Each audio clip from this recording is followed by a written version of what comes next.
It's Wednesday, and you're listening to Warlock Wednesday on anyotherpodcast.com.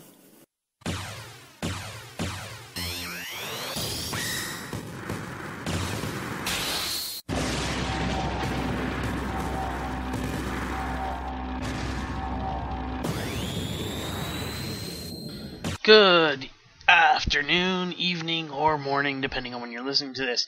It is Wednesday, and that means it's time for another Warlock Hour with Razor here on Warlock Wednesdays on anotherpodcast.com. I'm going to get right into things. We're going to start with the box office news this week, or the box office numbers. Number 1, new movie, Identity Thief. Everybody keeps calling it identity theft. It is not called identity theft. Identity theft is what happens when a thief steals your identity. This is called Identity Thief. It was number 1 this weekend, bringing in $34.5 million. Melissa McCarthy and Justin Bateman definitely succeeded where other movies have failed so far this year. It's the first true 2013 quote-unquote hit. At this moment, it is almost already reached its budget. Its budget was of $35 million, and it made $34 in its opening weekend. Needless to say, this movie will succeed very well. The drop-off, however, could be significant with Valentine's Day and the movies that are coming out this week, but we'll get to that in a minute. Number 2 was unfortunately the god-awful story about a zombie coming back to life. Warm Bodies, making $11.3 million, dropping about almost 50%, 45% of the take that it made last week. It's up to $36 million. So in 2 weeks, it made $36 million, and Identity Thief made $34 in 1. I think that just goes to show you which movie's better, and obviously there's some smarter people out there. However, it's still in second, so that kind of sucks. Coming in at third is another new release from last week, Side Effects, bringing in $9.3 million. Fourth was Silver Linings Playbook with $6.4 million. Hansel and Gretel came in at fifth, dropping from second spot with $5.7 million. Mama came in at sixth spot with $4.2 million. Zero Dark 30 claims the seventh spot with $4 million. Argo up a few points because of the Oscar buzz, no doubt, and also winning some awards, the Golden Globes a few weeks ago, and also winning BAFTA awards, so that's pretty good for Ben Affleck and Argo. Brought in another $2.3 million in revenues, bringing its total up to $123.6 million. Number 9 on the list, Django Unchained, $2.3 million. And number 10, Bullet to the Head, so Sylvester Stallone stays in the top 10 for week number 2, bringing in $2 million. Just want to see the 11th one. Top Gun was really released in 3D last week, but only on 300 screens. We're not sure how much this might expand in the coming weeks. It is a limited engagement, so it may not expand too much. It's going to be in your major markets. It brought in $1.9 million in 11th spot. So people still like seeing Top Gun, and apparently they want to see it in 3D. That rounds out your weekend box office numbers. And let's just go see what's coming out this week. This week we're going to get Valentine's Day releases, which means Thursday, tomorrow, for you listening at home. Good Day to Die Hard, the 5th Die Hard movie. If my girlfriend did not live in Ireland, we would be watching that movie as our Valentine's Day, because we both are excited to see it. We're both going to see it on Thursday, just with the time difference. She will definitely get to see it before I do. Also coming out Valentine's Day, Beautiful Creatures and Safe Haven. Safe Haven is based on a book by Nicholas Sparks, so that's going to be pretty popular this Valentine's Day weekend. The Friday release is a children's film, or more of a family film. I don't know how young I would bring a child to this. Some parents bring their child to anything animated. This one looks a little bit more PG than G. So Escape from Planet Earth is the movie coming out, and like I said, it looks a little bit more PG. There's a little bit of violence, but I mean, that's what kids watch these days, I guess. And parents bring their kids to see Django, so I mean, if they can watch Django, I guess they can watch Escape from Planet Earth. Some of those parents need to be slapped around a little bit, though, bringing their kids to see a movie like Django. I tell you, I work at a movie theater, and it's just ridiculous sometimes the movies that kids are brought to from with their parents, and I'm sitting there and I watch them go in, and I'm like shaking my head. I just cannot believe that a parent would bring their child to the movies that they're bringing their child to. It's ridiculous. Okay, before we continue with entertainment news, I want to quickly go through the comic book releases for today. So coming out Wednesday, which is today for you listening, a couple of days from me, from DC, we have Batman 17, which is the final issue of the Death of the Family event. So I'm looking forward to this. It's been a great read so far. I've enjoyed it, even though I've had to pick up comics that I don't normally read, just because it encompassed so much of especially the Batman universe, that I picked up issues that I would never normally pick up.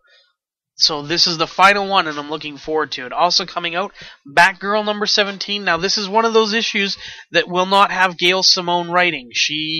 Remember back when I first started doing this podcast about 10 weeks ago, that she was fired, and then she came back, but there are issues that she did not work on. 17, 18 are 2 for sure. I think 19 possibly. I'm not sure when she's coming back exactly. I think it's issue number 20. So we're going to get a few months out without Gail Simone here. But Batgirl 17 is the first one without Gail Simone writing. And that comes out this week. Also, Suicide Squad number 17 comes out this week. And Katana number 1. From Marvel, Secret Avengers number 1 comes out. The reboot of the Marvel Now continues with, well, it's not really a reboot, it's kind of a offshoot, and Secret Avengers number 1 comes out this week. Also Uncanny X-Men number 1 comes out this week, and Avengers Assemble number 12, and Fantastic Four number 4. Fantastic Four number 4. From your independent or lesser knowns, the Dark Horse comics, which are not lesser knowns to some. I know a lot of people out there read the independent comics, and that's great. That's good for them. They have Buffy the Vampire Slayer Season 9 number 18 coming out, and Star Wars number 2 coming out. From Dynamite Entertainment, Kevin Smith's The Bionic Man number 16, and Red Sonja Unchained, number 1 of a 4-part series. So if you're into the Red Sonja whole sword and sorcery thing, it's called Red Sonja Unchained. It looks interesting. I might pick it up depending on if my local comic book store carries it. From IDW Publishing, Ghostbusters number 1 and True Blood number 9. And from Image Comics, Walking Dead number 107. Walking Dead returned this past weekend with the start of the remainder of Season 3. And what a way to come back than to have another issue of Walking Dead come out on the Wednesday. So Walking Dead number 107 coming out on Wednesday. Alright, so back to entertainment news.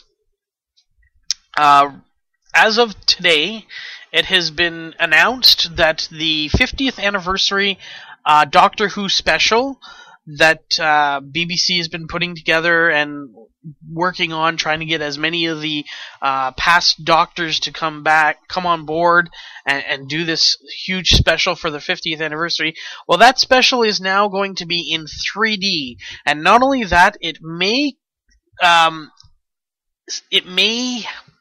come out in theaters, not as a separate movie or anything like that, but simulcast, where when it plays on TV, it will coincide with the broadcast that's going to be shown in theaters, so that it utilizes the technology of 3D, because not everyone has a 3D TV. I know I don't. I know a lot of my friends don't. So this is something that they're looking at, and they're saying that yes, it's going to be 3D. Now, that's not to say that those of you who, like me, are not 3D equipped with their television will see a show that will look bad. It will still look normal to a 2D audience, but they are making it 3D. Now, I don't know if they're filming it in 3D. This was just announced today. So some of the things we can look forward to are, I think there's going to be some great TARDIS shots, obviously, opening the doors and seeing inside, bigger on the inside type thing.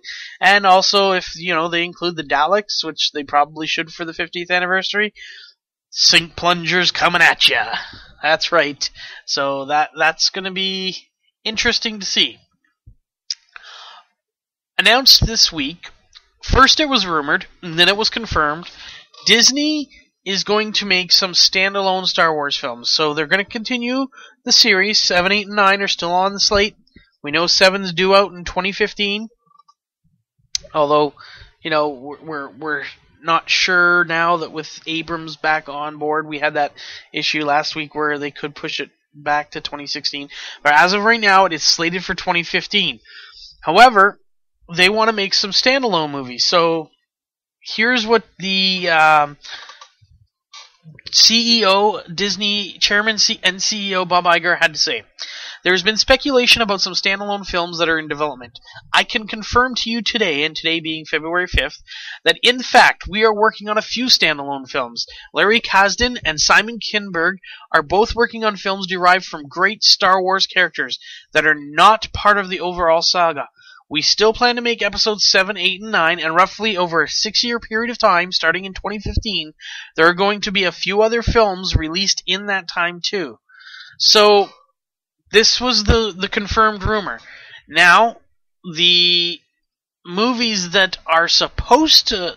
Well, once this hit, there was 3... One big one that came out was Yoda. Yoda was going to get his own movie. That was debunked quite quickly. That's not to say that he's not going to get his own movie. He could.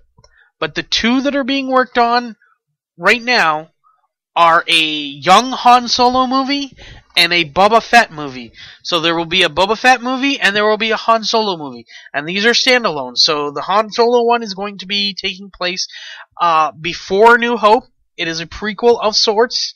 It's going to be a young Han Solo, which I think... When they bought the property, I said right from the beginning that that's what I want to see. I want to see Han Solo become the man that he became in the New Hope movie and that trilogy of Star Wars flicks. Now, this means that they're going to have to cast Han Solo a young one. And my personal pick, I'm saying this right now so that if it happens, great. If it doesn't, I'm hoping they'll pick somebody good. But my personal pick, as of right now, is Liam Hemsworth. This man looks like Chris Hemsworth, obviously, because they're brothers. But I find he definitely has that look that could become the scruffy nerf herder that we all know and love of Han Solo. So Liam Hemsworth is my pick. Now, that being said, casting is obviously not done because they're still working on scripts. They're pushing 2015 for episode 7. So we're probably not going to see these standalone films till at least 2016. If they want to release 7, 8, and 9 in this way. 2015 for number 7.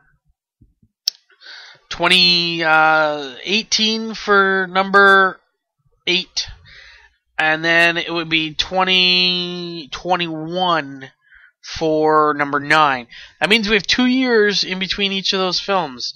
So, what do? You put out another standalone film in each one of those years, and you could have Han Solo in 2016, Boba Fett in 2017, a Yoda one in 2019, and maybe some other character in 2020. So, that's my prediction. We'll just have to wait and see what happens. And of course, it all depends on production and how things are going with scripts and everything like that.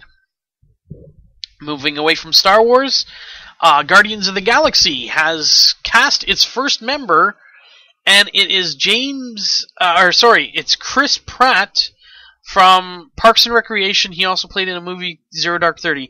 I don't watch Parks and Rec, and I will never watch Zero Dark 30, so I don't know this actor from a hole in the ground. He will be playing Peter Quill, who is the Star-Lord, who is the leader of the Guardians of the Galaxy. So he's playing the main character, so I'm gonna find out about him, obviously, because I'm gonna see this movie. But he's the only one cast so far. Marvel Studios confirmed this on the 5th, which was last Tuesday. So it was before the last Warlock Wednesday. However, it was after my recording, so reporting it now.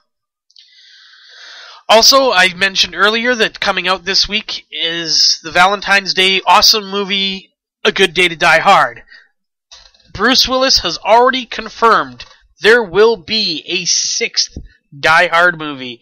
As a Die Hard fan, as a Bruce Willis fan, I love this. I say as long as the scripts are good, and I've enjoyed every single one so far, all 4, and I know I'm going to enjoy this one because they went back to a higher rating.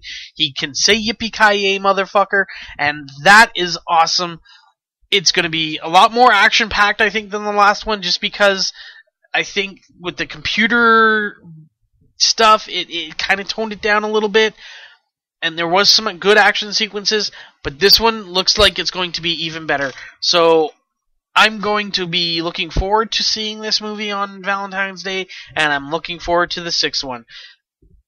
The quote was, somebody had asked him, or fans kept asking him, and finally a reporter asked him, and the answer was yes.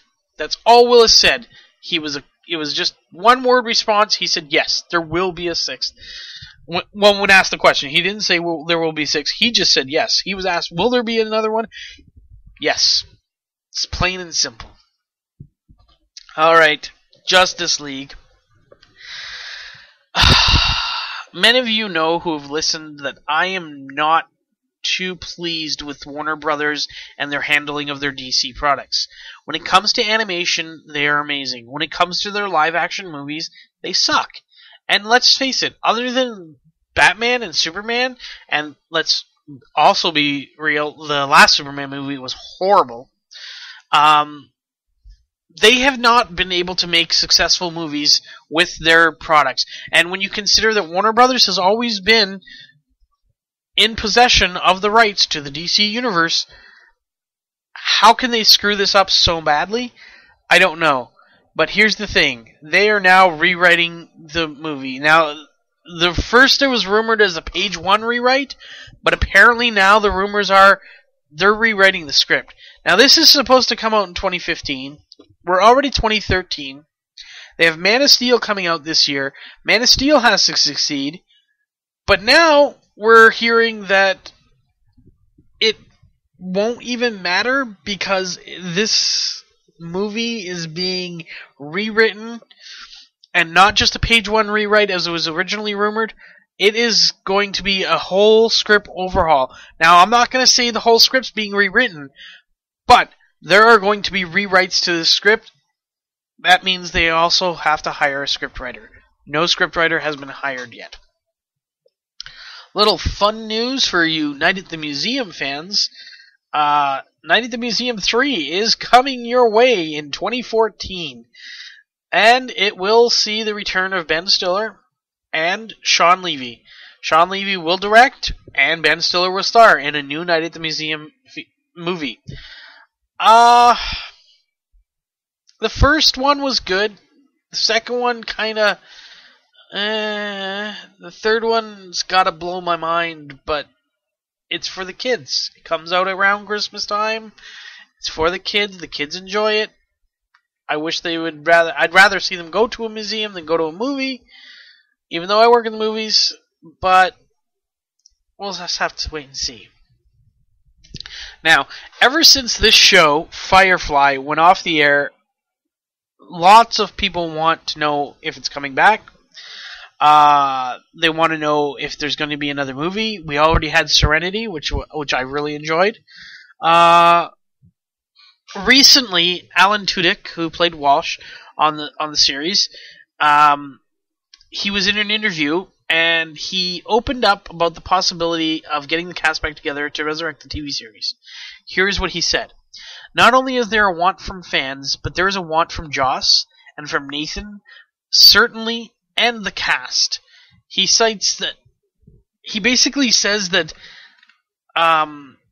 everybody that was involved with this, Joss Whedon, the director, the writer, Nathan Fillion, the main star, and all the rest of the cast want to do this. He says this was taken off the air right about the same time as Arrested Development. Arrested Development got a Netflix deal, and they're going to return that way. and he says maybe that's a possibility. They're getting 14 episodes, so it can be done. I'll never really accept it, and this year he's talking about the cancellation, and I always, in the back of my head, think, what if I can get the old group back together again? It's something I would love to do. And, sorry, that quote was from Joss himself. Joss told the Toronto Sun that. There's also been talks of a Firefly animated series, which might be easier. Now, you gotta remember, a lot of these actors have moved on. Nathan Fillion is now a star on Castle. Joss Whedon is basically running the Marvel empire, and succeeding very well. And it's gonna be hard to get these guys together, but an animated series might be the way to go. Or the Netflix thing, that you can work around that. You do it so that you can put it out there for the fans, and I think that's what they want more than anything else. Last bit of movie news that I want to share with you. One of my favorite trilogies of all time has to be, and there's a lot up there. Like, I don't know where I would rank this one, but one of my favorites is the Blade trilogy. I love the Blade trilogy. I think Wesley Snipes was Blade, and I know eventually that Hollywood's going to reboot this in some way, shape, or form. To me, Blade will always be Wesley Snipes. Well, anybody who follows entertainment news or follows any kinds of gossips might know that Wesley Snipes had to go to prison for tax evasion, and that kind of stuff. Obviously, he wasn't going to be a hardcore criminal, but he wasn't paying his taxes, whether it was him or his accountant. Either way, he got charged, he got sentenced, and he was put away. Well, folks, he's back. Wesley Snipes is going to be starring in a action sci-fi horror movie called Gallows Walkers. It's basically... let me see if I can find the little write-up. Okay, here it is. Gallows Walkers is the story of a mysterious gunman, Amon, played by Snipes, the son of a nun who breaks her covenant with God to ensure his survival. Her break with God curses her son to be hunted by all those who die by his hand. When he takes revenge on a gang that murdered his love, the gang rises as a cursed crew of undead warriors and hunt him mercilessly, seeking their dying revenge. Now, I never said this was going to be a great movie. However, Wesley Snipes is back, he's acting, and who knows what can happen from here. Maybe if this gets any kind of little bit of success, it will help get him out there, and maybe, just maybe, we can get a fourth Blade movie out of him. I would love to see that. Alright, so that's your entertainment news for this week. I want to go back to comics. I know I reversed it, and that's what kind of threw me off, so I just want to make one more comment about comics. DC has announced that they're canceling 6 titles, 6 titles that are probably not succeeding so well. So here's the titles they're canceling. They're canceling Deathstroke. They're canceling The Fury of Firestorm, the Nuclear Man. They're canceling The Ravagers, The Savage Hawkman, Sword of Sorcery, and Team 7. They're all canceled. They will be wrapping up their respective runs in May. So once May hits, those are the last issues for those particular comics. That's going to leave a few spots open for other titles. There's talk that there could be a Man of Steel comic, a Justice League of America comic. Could be. Who knows? Look for May and June or July releases as we get closer, and if I can get some more information, I'll definitely let you know. The article that I found, the other article I found talking about this, basically says that he's predicting that the new series could include a Threshold, a Justice League of America, a Katana, which we already know is coming out starting this Wednesday, Constantine, and then rumored Man of Steel, which I already said. So those are possibilities, and we can see what happens from there. Sports time. This is going to be a little bit mixed up. I got one little snippet of NFL news. I know last week I said we're probably done, but we're not.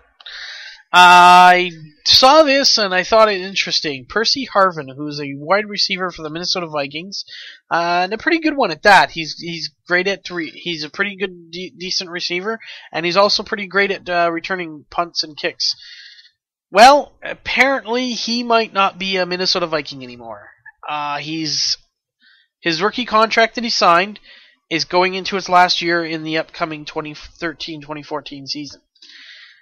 He is already told, or earlier in the week, it was rumored that the Minnesota Vikings, couldn't think of the team name for a second, the Minnesota Vikings were looking very hard to find a trade partner. They wanted to trade him. And now they might be looking even harder because Percy Harvin has come out and said that he will not report to camp in this coming season to make his $2.9 million, which is what he's supposed to make this coming year, when he knows he should be paid more because he's an elite receiver. He has said that he will not report, and now that the Vikings know that, and when you consider that him and the coach have never really got along, this could be the end of Percy Harvin in Minnesota. I know a few of my friends who like teams in that division. They'll like this. But all I gotta say is they still have Adrian Peterson, so not much changes. They're gonna get a receiver or a good draft pick back by trading this man. So I don't see it being too bad. But one team, whoever this guy goes to, could end up picking up such a fantastic receiver and player. So I just wanted to mention that before I moved on to other news. I want to talk NHL. And before I get to any of the stuff that I normally do, I want to talk about something that happened this past Saturday. It was the Toronto Maple Leafs versus the Montreal Canadiens. Anybody who listens to me knows that I'm a Toronto Maple Leafs fan. Huge Toronto Maple Leafs fan. In the game, the Leafs were winning 6-0. They destroyed the Montreal Canadiens in Montreal. And that led to a lot of scrums, melees, and what have yous. Because, tempers are higher, especially Montreal. They want to get under Toronto Maple Leafs' skin. They want to piss them off. They want to, get into fights and maybe throw off some of their game because, let's face it, they were losing 6-0. They weren't going to be able to come back. Max Pacioretty takes his hand, shoves it into Grabowski's face, and shoves it in such a way that he was blocking his nose and his mouth from being able to breathe, and kind of wrenching on his head. And this is ridiculous. As soon as that happened, Max Pacioretty went to the referee and said, "Oh, he bit me, he bit me, he bit me." Well, you know what? He didn't fucking bite you. You shoved your hand in his face and his mouth and his nose. His teeth are sharp. Teeth are made for chewing. They're a little bit sharp. So when you start doing that and you start wrenching on his face, yeah, you probably got teeth marks on your wrist, but it's your own damn fault, you fracking idiot.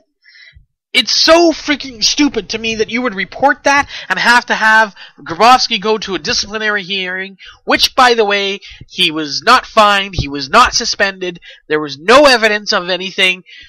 Pacioretty was a bitch, and it was a bullshit move. And you know what? If you're gonna stick your hand in somebody's face like that, and if you're gonna, if you're gonna, block his breathing and block his airways,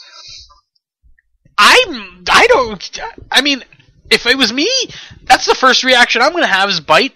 I'm not saying Garbo did, but he definitely was in the right. And Max Pacioretty, this guy was hurt really bad a couple of years ago. That doesn't mean that this man can go to officials and league officials and basically say, look, I'm going to do this. This is wrong. I need somebody to have discipline on this player because he did this to me. No, you're going to do shit like that. You're going to stick your hand in and cover his mouth and nose and wrench on his face, and then you're going to complain because you got teeth marks on your wrist area, your inside forearm. Like, oh, can't even think straight because it pisses me off. It's bullshit. It's crap. And I am so glad the NHL didn't fine or suspend Grabowski, because that would have just been complete and utter.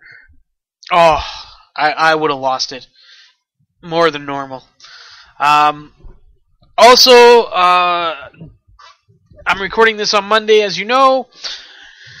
I just finished watching the Leafs defeat the Philadelphia Flyers 5-2. However, in the game where the Leafs succeeded in winning their 4th straight game, only their 2nd one on home ice, they've been a great road team. They've also succeeded into jumping into a tie for 4th place. Technically, they'll probably be in 5th place.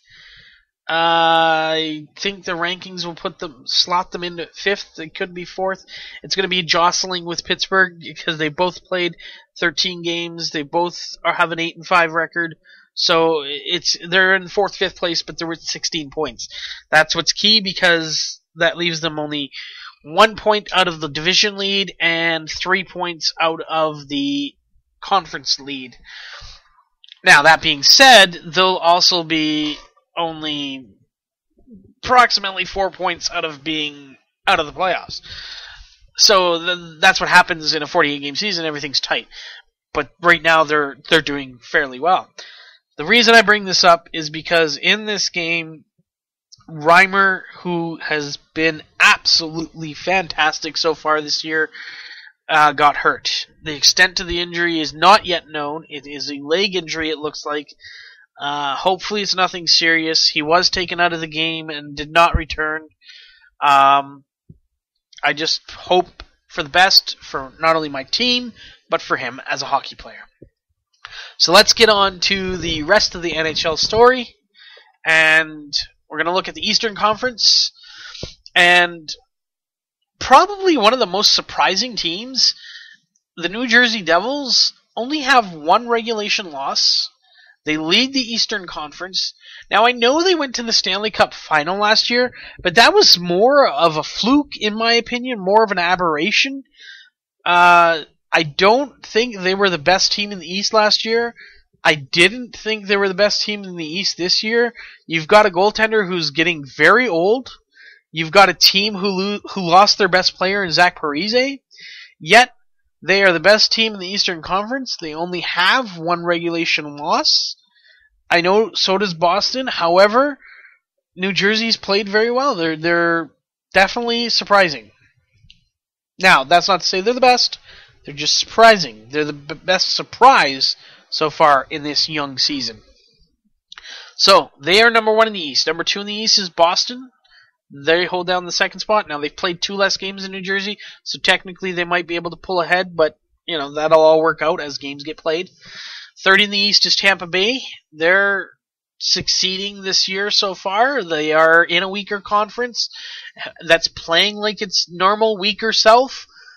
And so they got the 3rd seed mostly on the fact that they're winning the division, and they have it with 12 points. And as I just mentioned, Pittsburgh and Toronto both have 16, which would put them ahead technically. Ottawa has 14, Montreal has 13.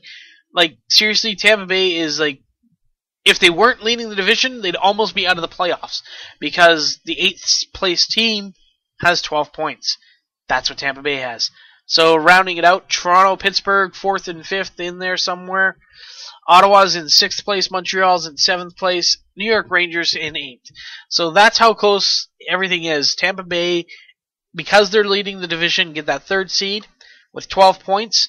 The New York Rangers, who are in 8th, have 12 points.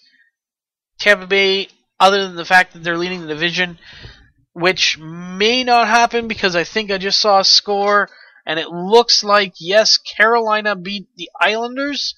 So Carolina is the new division leader, and that means that Tampa Bay is out of the playoff picture, I believe. And that's different Let's see how quickly things change. So, the new order is New Jersey number 1, Boston number 2, Carolina number 3, holding the division lead, Toronto number 4. They are seeding them number 4th. Number 4th? They're seeding them number 4. Pittsburgh's in at 5, Ottawa at 6, Montreal 7, and the Rangers are 8. And as I just said, Tampa Bay is now on the outside looking in. So that division is definitely very weak, and they have a team that should be... I'll get back to that. Anyways, moving on to the Western Conference, we have Chicago number 1, best team in the league right now. They have no regulation losses, 10 wins, 0 losses, 2 losses in overtime or shootout. That's fantastic. You can't start a season... Well, you could, but you can barely start a season any better than the Chicago Blackhawks have right now. They are 2-0 at home, 8-0-2 on the road. They're going to get lots of home games coming up. I mean, they are phenomenal right now. Patrick Kane's lighting the lamp. If you're a Chicago Blackhawks fan, you are sitting pretty right now. Anaheim's in number 2 spot. Vancouver's in the number 3 spot. San Jose's in the number 4 spot. Detroit in the 5th spot. Nashville in the 6th spot. St. Louis sitting at 7. And Dallas sitting at 8. Alright, moving on to statistics. Your points leader so far is Thomas Vanek with 23. He's also your goals leader with 11. Leading the league tied for the league in assists. 3 players, Henrik Zetterberg from the Detroit Red Wings, Evgeny Malkin from the Pittsburgh Penguins, and Martin St. Louis from the Tampa Bay Lightning, all with 13 assists. And the plus-minus guy is Saku Koivu. He's got a plus 11. He's also tied with Mark Frazier. Mark? Hang on a second. Don't know. Mark Frazier. Yeah. And they're all plus 11, those 2 guys. Goaltending stats. Still the goals against average leader, Craig Anderson with 1.49. He's also the save percentage leader with a 95% save percentage, or .950. Most wins, though, goes to Corey Crawford of the Chicago Blackhawks. Like I said, they keep winning. So, of course, he's going to lead the league in that. Shutouts, we have a 2-way tie with shutouts. Yaroslav Halak with 2, and Mike Smith from Phoenix with 2. Okay, 3 stars from this week. First star, Patrick Kane. Kane had 5 goals and 1 assist in 3 wins for the Chicago Blackhawks. Like I said, he's been lighting the lamp. He has 22 points on the year. Or sorry, no. Where's his points? 19 points on the year. So he's doing very well. He had a great week, so he gets the first star. Second star of the week goes to Jamie Benn of the Dallas Stars. Remember, Jamie Benn was the holdout. He signed late, came in. He recorded 6 points, 4 goals, and 2 assists. 2 of those goals are game-winning goals, and that helped the Stars move into 8th place in the Western Conference, and that's good for him. I'm happy for him that he signed, and that's good for Dallas that he signed, because he's definitely proving to be worth his weight in gold, so to speak. In goals, I guess. 4 goals, 3 assists since coming back to the Dallas Stars when he signed his new contract. And the third star of the week, goaltender of the New Jersey Devils. I said they were a surprise. Martin Brodeur. Brodeur went 3-0 this past week with a 1.33 goals against average. And that obviously helped propel the Devils into the top spot in the Eastern Conference. And not only did he go along and win 3 games like that, he won 2 games in a row versus the Pittsburgh Penguins. Oh no, sorry, he didn't. The New Jersey Devils did, but he didn't. He didn't start the second game. He beat the New York Rangers, the Tampa Bay Lightning, and the Pittsburgh Penguins this week, and that's amazing. For as old as he is, he's 40 years old, and he's having a great season so far. The shortened season probably helped him. He had a long layoff in between. You know, they went to the playoffs, so they played late last year. But then, because of the lockout, he got a big break. And now he's tearing it up as far as a goalie can do. I want to take a look now at some predictions that people had about certain teams. Teams that should be higher than they probably are, should be competing better. 5 teams come to mind: New York Rangers, Philadelphia Flyers, the Washington Capitals, the Detroit Red Wings, and the Los Angeles Kings. Now, the Detroit Red Wings aren't doing too bad. They sit 5th in the Western Conference, but everybody always expects them to be near the top. But teams get better. They did lose Nick Lidstrom. They got a little shaky. Now, should they panic? Absolutely not. They are still a good team. They have one of the best players in the league in Pavel Datsyuk. They have probably another top 10 guy, maybe even a top 5 guy in Henrik Zetterberg. Their defense has been all right. Their goaltending's been pretty solid. I think they're just going to have they're going to finish in around that 4th to 6th spot in the Western Conference. And that's good enough to get you in the playoffs. And as we saw last year with the Los Angeles Kings, they finished 8th in the West, and they went on to win the Stanley Cup thanks to Jonathan Quick. Another team that I said was Washington Capitals. The Washington Capitals should panic.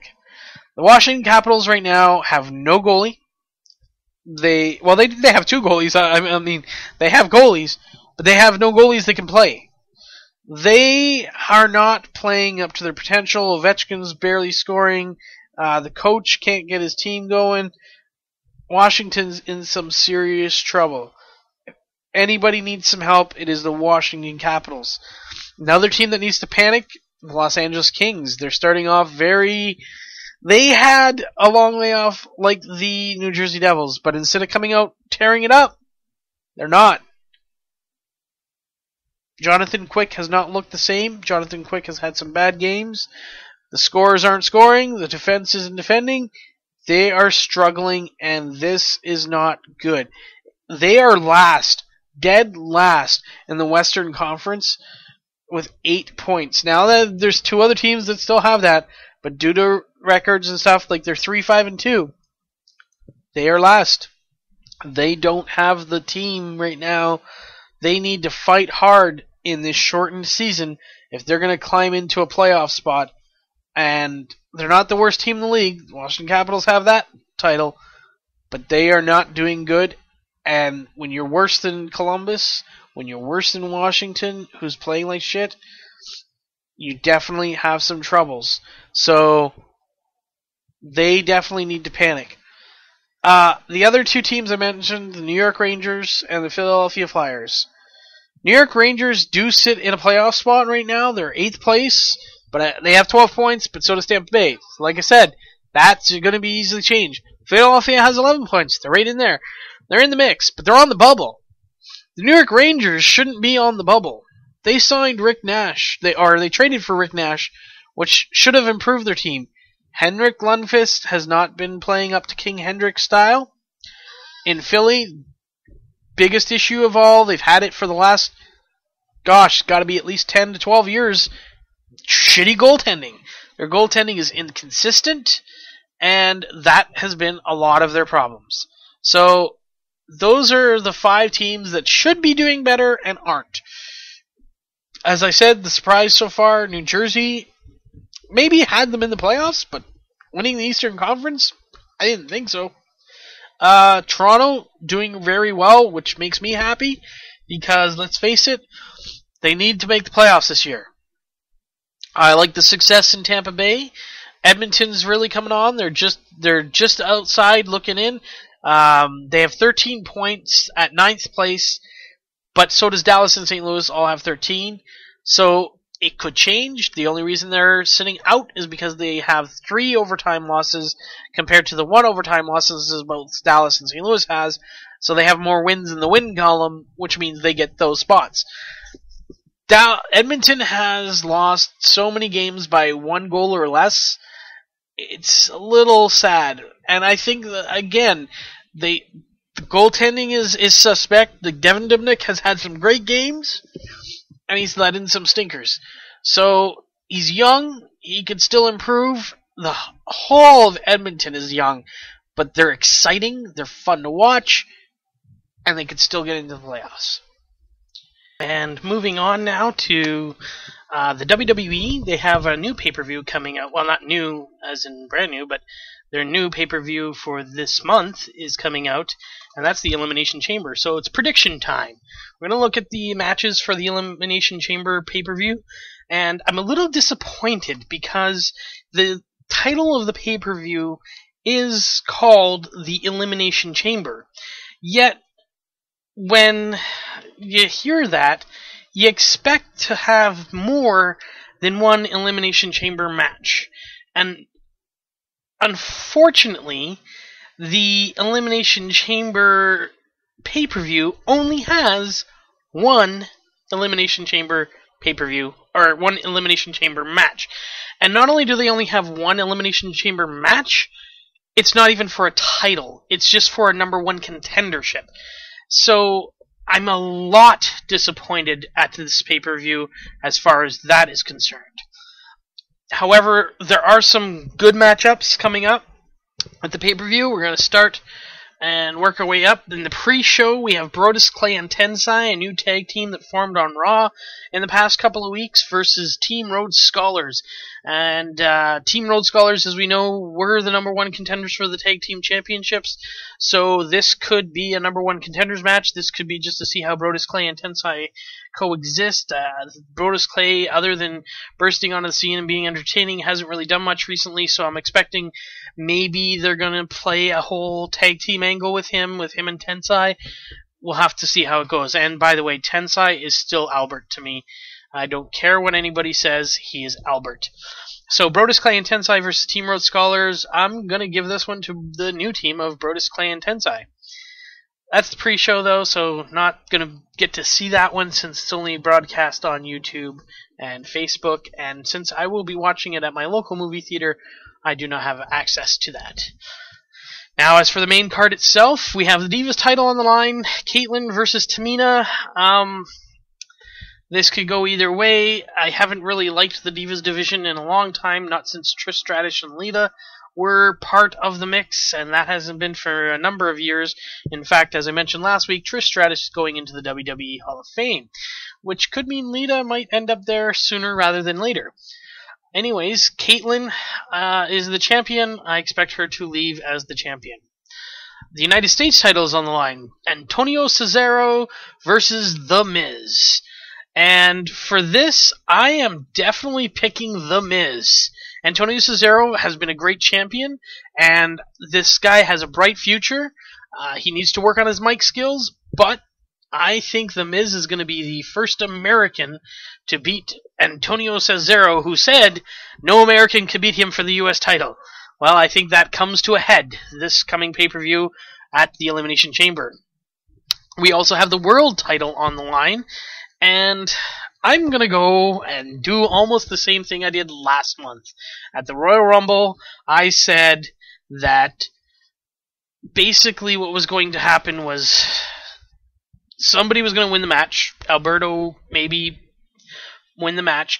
And then I thought for sure that the Money in the Bank holder, Mr. Dolph Ziggler, who doesn't have a match on this pay-per-view, by the way, would cash in his Money in the Bank contract and win the title. Well, I'm basically predicting the same thing.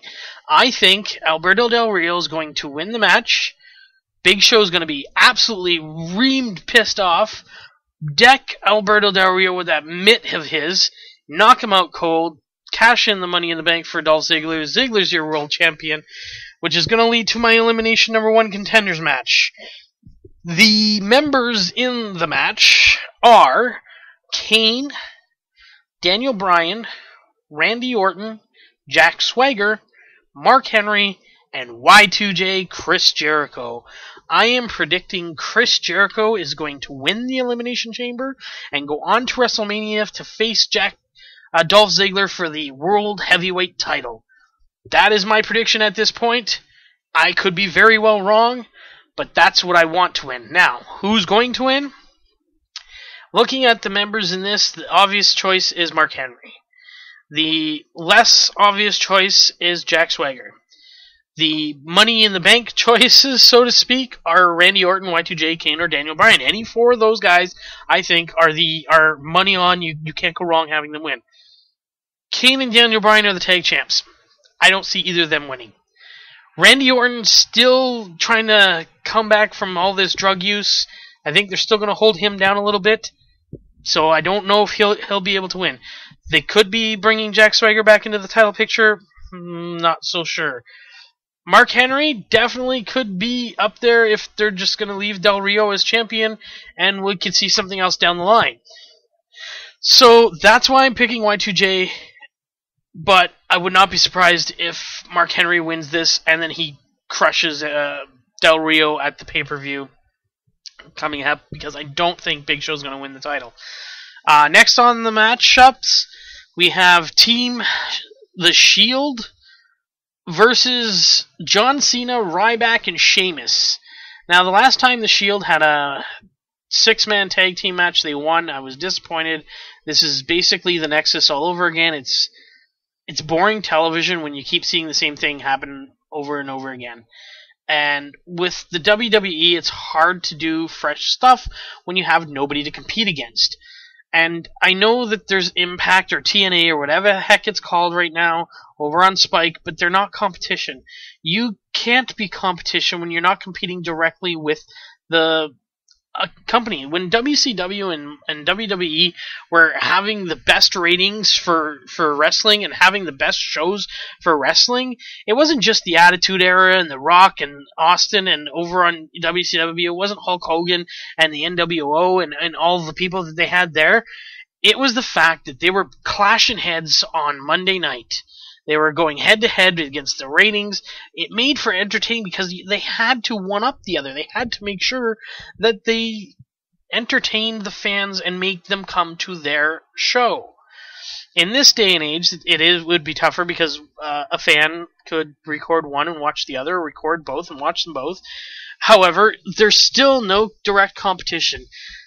It airs on Spike for starters, this other show. And by the way, WWE not a sponsor, TNA not a sponsor, and WCW not a sponsor. All of them not sponsors. But the thing is, and Spike TV is not a sponsor either, by the way. Although we'd take them. They don't air on a night where they're competing against either of the two WWE shows. They just don't have the competition. So we're going to get these reused storylines all the time. Anyways, back to the match. 6-man tag match. Cena, Sheamus, and Ryback. Now, in this corner are two of my favorite wrestlers currently on the roster. Not of all time, just currently on the roster. That being Sheamus and John Cena. I don't care what people say about John Cena. You can boo him. You can say he's only got one move. When Hulk Hogan was at his prime, he had 2 moves. He had a big boot and a leg drop. That's it. That's all the man had.